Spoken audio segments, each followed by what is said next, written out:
Well, on to this one now. ANC President Cyril Ramaphosa is today expected to address Police and Prisons Civil Rights Union, or POPCRU's 10th National Congress, which is held in Durban, KwaZulu-Natal. POPCRU's workers' safety and working conditions are on the agenda. SABC News reporter Simphiwe Makhanya joins us live for the latest. Simphiwe, a good morning to you. I think talk to us about, what you're hearing from some of those union members, what they want to see really come out of this Congress, and then what we're expecting to see take place today.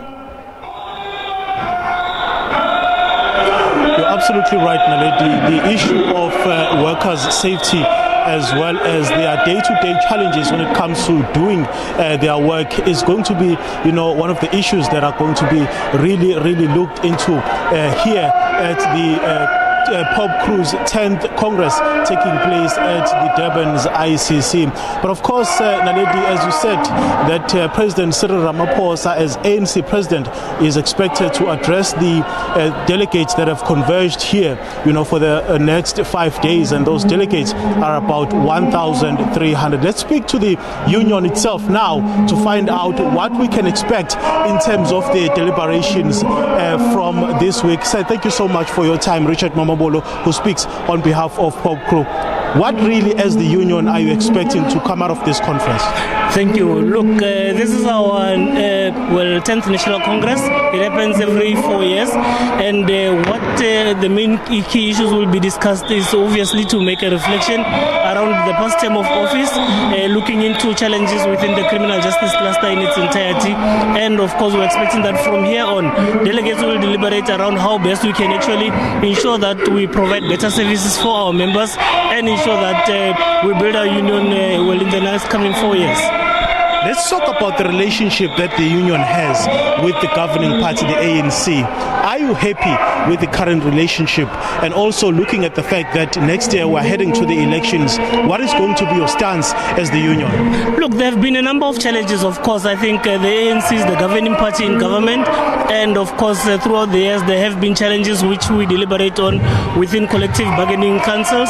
But we do know that our affiliate, our federation rather, COSATU has got a relationship with the ANC, and there are platforms for engagement. So this is one of the platforms where we will usually make a determination as to the kind of relationship we're having and what we would like to see come out of it. The president of the ANC will be addressing Congress today, and of course I think one of the inputs that we're expecting is to obviously look into how they can actually improve the working conditions of our members, which are part of the main challenges that we've been facing for some years now. You say you've been facing these issues for some years now. I mean, one person perhaps listening to us as we speak would say, but why then do you continue with this relationship with the African National Congress when it clearly seems as though that your issues are not actually being addressed? There have been many worker victories over since the democratic dispensation, and of course I think what is quite important at the moment is that we defend all those gains. For example, collective bargaining and different legislations that have been put in place.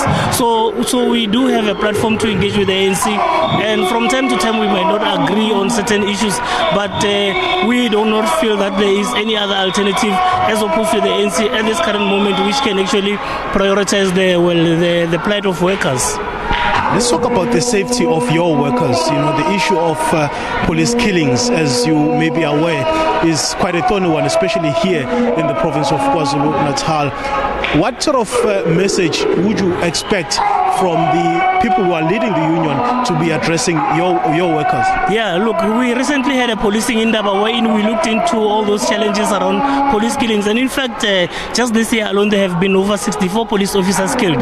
Part of the challenges, of course, have got a lot to do with the fact that our police service is under-resourced. There's uneven allocation of resources. You look at a province like KZN, for example, you go to an area called, some of the areas around here, you find that the crime trends tend to go up, despite the fact that crime statistics do demonstrate that there are such increases, and yet not much is being done about it. So there are challenges around uneven allocation of resources. But from the indaba, we then said that we think that we should engage with the minister and of course Parliament to ensure that there are legislative changes made to ensure that the killing of police officers becomes treasonous, and that is one of the discussions that we will be pursuing here. So we are expecting to have different ministers from the entire criminal justice cluster who are in further discussions, and around the approaches which we think should be focused on will obviously be deliberated upon. When is the formal program expected to start?